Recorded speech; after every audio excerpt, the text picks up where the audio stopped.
7 Stoic Secrets to Master Emotional Control. Life is constantly testing our emotional limits. For years, I felt like I was at the mercy of my own reactions. Stress would lead to bad decisions, and frustration could ruin an entire day. I just knew there had to be a better way than feeling like a slave to my own mind. So, I went back to the ancient wisdom of Epictetus, a man who went from being a slave to one of history's greatest thinkers, to see if his philosophy could really help in the modern world. In this video, we're going to explore 7 Stoic secrets I found that are designed to give you true mastery over your emotional world. Welcome. If you clicked on this video, you're probably looking for the same thing I was. A way to find some stillness in the storm. A way to navigate the chaos of life without getting constantly thrown off course by your own feelings. We live in a world that feels engineered to provoke us, from social media notifications and the 24-hour news cycle to the pressures of work and modern life. It can feel like a relentless assault on our peace of mind. For a long time, I just figured this was the price of admission for living in the 21st century. I thought feeling anxious, getting angry, and being overwhelmed was just normal. But what if it isn't? What if there's a timeless operating system for the human mind that can make us more resilient, focused, and truly free? That's the promise of Stoicism, an ancient philosophy from Greece and Rome that was practiced by everyone from emperors to slaves. It's not about suppressing your emotions, but understanding them. It's not about being cold and unfeeling, but about achieving a state of inner tranquility so deep that nothing on the outside can disturb it. Our guide on this journey is Epictetus. His life is proof of how powerful this philosophy can be. Born a slave in Hierapolis, he endured incredible hardship, including a deliberately broken leg that left him with a limp for life. Yet, he became one of the most revered Stoic teachers in the Roman Empire. He taught that our minds are the only thing we truly own, and that inside them is a fortress that no one can get into without our permission. Today, we're going to unlock that fortress. We're going to unpack 7 of his most powerful secrets for mastering emotional control. These aren't just abstract ideas. They are practical, real-world principles you can start applying the second this video is over. They are the keys to transforming the relationship you have with your own mind. Before we start, if you find value in exploring ancient wisdom for modern problems like this, I'd be so grateful if you liked the video and subscribe to the channel. It really helps this knowledge reach more people who might need it. Now, let's unlock that first secret. Secret 1. Recognize the dichotomy of control. The first and most foundational secret of Stoicism is the dichotomy of control. It's the bedrock on which all emotional mastery is built. Epictetus laid it out with total clarity right at the beginning of his handbook, the Enchiridion. Some things are within our control, and some things are not. The things in our control are our opinions, desires, and actions. The things not in our control include our body, property, and reputation, basically. Whatever isn't our own action. This sounds simple, but it's a radical idea when you really let it sink in. Think about how much of our daily anxiety and frustration comes from trying to manage things we have zero power over. We get furious when we're stuck in traffic, as if our rage could magically part the cars. We feel crushed by a negative comment on social media, as if we could control the opinions of strangers. We stress about the economy, the weather, or whether someone will like us. According to Epictetus, all this suffering is a choice. It's a fundamental mistake in judgment, a misdirection of our most precious resource, our attention. The Stoic masters emotional control by focusing relentlessly on what's actually inside their sphere of influence, their thoughts, their judgments, and their actions. Everything else is what they called an indifferent. This doesn't mean you don't care about things. It just means you recognize that they are external to your well-being. Your health, your wealth, your relationships, you should absolutely work towards them, but they aren't ultimately yours to command. You can eat well and exercise, but still get sick. You can work hard, but still lose your job. Someone can love you today and leave you tomorrow. The secret is to attach your happiness not to the outcome, but to the effort, the part you actually control. Imagine an archer. She can't control a sudden gust of wind, nor can she control if the target moves. All she can control is how she holds the bow, the steadiness of her aim, and the clean release of the string. A Stoic archer finds satisfaction in a well-aimed shot, regardless of where the arrow lands. So, how do you practice this? Start a little mental audit. Throughout your day, whenever you feel a negative emotion bubble up, just pause and ask, what part of this is in my control, and what part isn't? If you're nervous about a presentation, you can't control how the audience will react, but you can control how well you prepare, how many times you practice, and the mindset you bring to the stage. Pour all your energy into that. As for the outcome, you practice acceptance. You hope for the best, you work for it, but you accept whatever happens with calm, knowing you did everything in your power.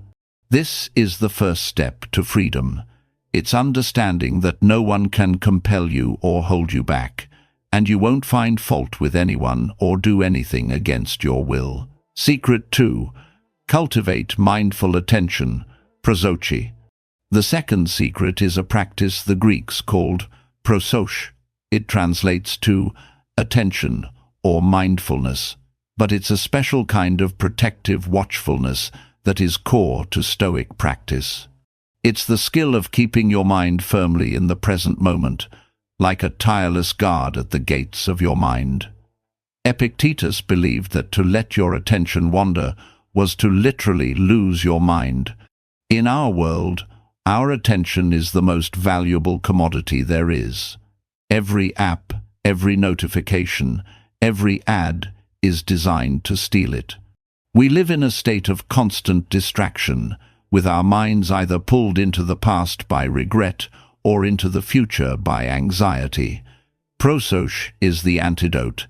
It's the discipline of constantly bringing your focus back to the here and now, specifically, to your own ability to make judgments and choices. Stoic mindfulness isn't about emptying your mind, it's about filling it with the right things. An intense awareness of your thoughts and actions as they happen. It's about watching your inner world without getting swept away by it. When an impulse pops up to get angry, to eat junk food, to procrastinate, prosoche allows you to see it for what it is. Just an impression, a suggestion from the outside. It's not you yet. You have a sacred gap, a moment to look at it before you agree to it. Epictetus taught his students to be constantly watchful. He said, "You become what you give your attention to." If your attention is always on trivial things, gossip, celebrity drama, mindless scrolling, then you become trivial. If your attention is directed inward, toward the quality of your own character and the wisdom of your choices, you become strong. So, how do we practice this in a world of endless distraction? One of the best tools is Stoic journaling. At the end of each day, take a few minutes to reflect. Ask yourself, when did I lose my cool today? What triggered me? What outside event did I let disturb my inner peace? And how could I have responded differently in a way that was more in line with my values? This isn't about beating yourself up. It's about self-awareness. It's about training that inner guard to get better at their job. Another practical exercise is to set an intention. Before you walk into a stressful situation, like a tough meeting, remind yourself of your goal. Tell yourself, my goal here is to act with patience and reason. I will focus only on my actions and not be disturbed by the actions of others. This simple act primes your attention and puts your inner sentinel on high alert. Prosophy is a constant, moment-to-moment practice. It's the gentle returning of your focus to what truly matters, your own moral purpose, right here, right now. It's the art of living deliberately, instead of by default. Secret 3. Realize it's your opinions that disturb you. This third secret is maybe the most powerful psychological insight in all of Stoicism, a principle so profound it's the foundation of modern cognitive behavioral therapy, CBT. Epictetus put it simply, men are disturbed, not by things, but by the principles and notions which they form concerning things, or as it's often said, it's not things that upset us, but our judgments about them. This is a revolutionary idea. It means that no event in the world, no matter how bad, has the power to cause you emotional pain on its own. The pain comes from the story you tell yourself about the event. A traffic jam isn't inherently frustrating. It's just a bunch of cars moving slowly. The frustration is a product of your judgment. This is ruining my day, or this shouldn't be happening. A critical comment from your boss isn't inherently devastating. It's just a set of words. The devastation comes from your opinion. This means, I'm a failure, or they must hate me. The Stoic learns to separate the raw, objective event from the subjective judgment they add on top. This is a superpower. It creates a space between stimulus and response where you can consciously choose your perspective. Epictetus uses the stark example of death. He says that death itself isn't terrible. The terrible thing is the opinion that death is terrible. Death is just a biological fact. The terror is an opinion we attach to it. This might sound extreme, but the logic is sound. We don't control the event, but we have absolute authority over our opinion of it. The practical application here is a technique you can call cognitive reframing.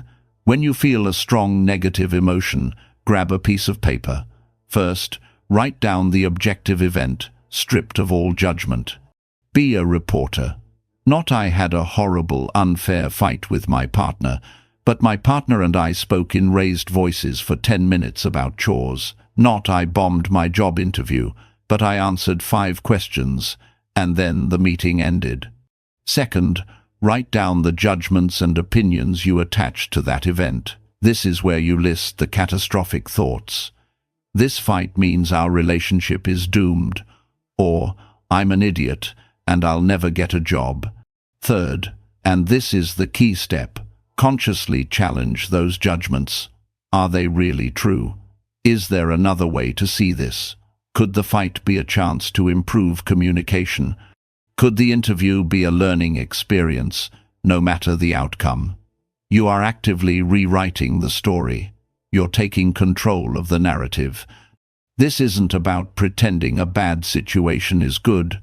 It's about refusing to make it worse by adding a layer of unhelpful and irrational opinions. As Epictetus advises, you should be able to say to any harsh situation, you are just an appearance, and not at all the thing you appear to be. When you master your judgments, you master the emotions that follow. You realize your inner peace isn't some fragile thing at the mercy of the world, but a fortress you built yourself. Secret 4. Introduce a deliberate pause before reacting. The fourth secret is a simple but profound technique that acts as your first line of defense against emotional hijacking. It's the act of creating a space between what happens to you and how you respond. Epictetus advised, realize that your mind is complicit in the provocation, which is why it is essential that we not respond impulsively. Take a moment before reacting, and you will find it is easier to maintain control. Think of your emotional reactions like a fire, a provocation, an insult. A setback is the spark. Your immediate, unthinking judgment is the kindling. If you react instantly, you're pouring gasoline on it. The fire of anger or fear erupts. The pause is a firebreak. It's a moment of intentional delay that stops that automatic chain reaction right in its tracks. In that pause, you give your rational mind a chance to catch up with your emotional brain. Instead of an immediate hijack, you create an opportunity for a considered, reasoned response. This tiny gap is where your freedom lives. It's the difference between being a slave to your impulses and a master of your actions. This isn't just ancient wisdom. Modern neuroscience backs it up. When you're provoked, your body kicks into fight or flight mode. Your heart races, adrenaline floods your system, and rational thought goes out the window. Just taking a deep breath, counting to 10, or stepping away for a minute activates the parasympathetic nervous system, which calms you down. It brings you back from the edge. So how do you build this habit? Epictetus gave us a strategy. When you feel the heat of anger rising, first, just be quiet. Then, he suggested counting the days you go without getting angry. Tell yourself, I used to be angry every day, then every other day, and now every 3 days. Tracking your success reinforces the new habit. Another powerful tool is to create a physical or mental cue. For instance, you could decide that whenever you feel provoked online, you will close the laptop for 5 minutes before even thinking about replying. When a coworker says something infuriating, your rule might be to take a slow sip of water before you say a word. These little rituals create the automatic pause you need. The point of the pause isn't to suppress your feelings, it's to observe them. In that space, you can ask yourself, is this emotion helping me? Is reacting with anger the best way to get what I want? Is this really worth my inner peace? Most of the time, the answer will be a clear no. The pause lets you choose a response that aligns with your values, rather than one dictated by a fleeting, destructive emotion. It's a small hinge that swings a very large door. Secret 5. Cultivate compassion and kindness. This fifth secret might seem surprising for a philosophy that's often seen as being about tough self-reliance. But for the Stoics, kindness wasn't a weakness. It was a non-negotiable sign of wisdom and strength. The secret is to respond to insults and the mistakes of others not with anger, but with compassion. Epictetus gave us a powerful mental framework for this. He taught that people do wrong things because, in that moment, they believe it's the right thing to do. They're acting from ignorance, not true malice. And as he put it, their wrongdoing hurts them far more than it could ever hurt you, because it damages their own character. When someone insults you, Epictetus suggests a radical response. He does not know my other faults, else he would not have mentioned only these. This isn't just a clever comeback, it's a genuine shift in perspective. It reframes the insult not as a personal attack, but as an incomplete assessment from a flawed human being, just like you are. This view instantly diffuses your anger and replaces it with a kind of understanding. Why would you get angry at someone for being mistaken? The Stoics believed we are all interconnected, like limbs of a single body, born to work together. To act with anger toward another person is as unnatural as your hand refusing to help your foot. It's a form of self-harm. Marcus Aurelius, who studied Epictetus's teachings, constantly reminded himself to be tolerant of others and strict with himself. To respond to anger with kindness is a display of superior strength. Kindness, he wrote, is unconquerable. This is a form of emotional alchemy. You can't hold two opposing emotions at once. By consciously choosing to feel compassion, you crowd out feelings of anger and resentment. So, how do you practice this in daily life? It starts with empathy. When someone frustrates you, try to imagine the world from their side. What fears or pressures might be driving them? Maybe the person who cut you off in traffic is rushing to a hospital. Maybe the rude coworker is dealing with incredible stress at home. You just don't know their story. So, assume ignorance before you assume malice. Another practice is to actively look for chances to be kind. Epictetus said, "Wherever there is a human being, there is an opportunity for a kindness. Hold a door open, give a genuine compliment. Listen without interrupting." These small acts aren't just for others. They are training for your own soul. They strengthen the muscle of compassion, making it your go-to response in tougher situations. Mastering your emotions isn't just about managing your inner world in isolation. It's about transforming your relationships. By choosing kindness over anger, you not only protect your own peace, but also make the world around you a little better. Secret 6. Practice the premeditation of adversity, premeditatio malorum. The sixth secret is a powerful mental exercise that might sound dark at first, but is actually one of the greatest tools for building resilience and gratitude. It's called premeditatio malorum, or the premeditation of adversity. The idea is to spend a little time each day imagining things going wrong. As the Stoic philosopher Seneca said, "What is quite unlooked for is more crushing in its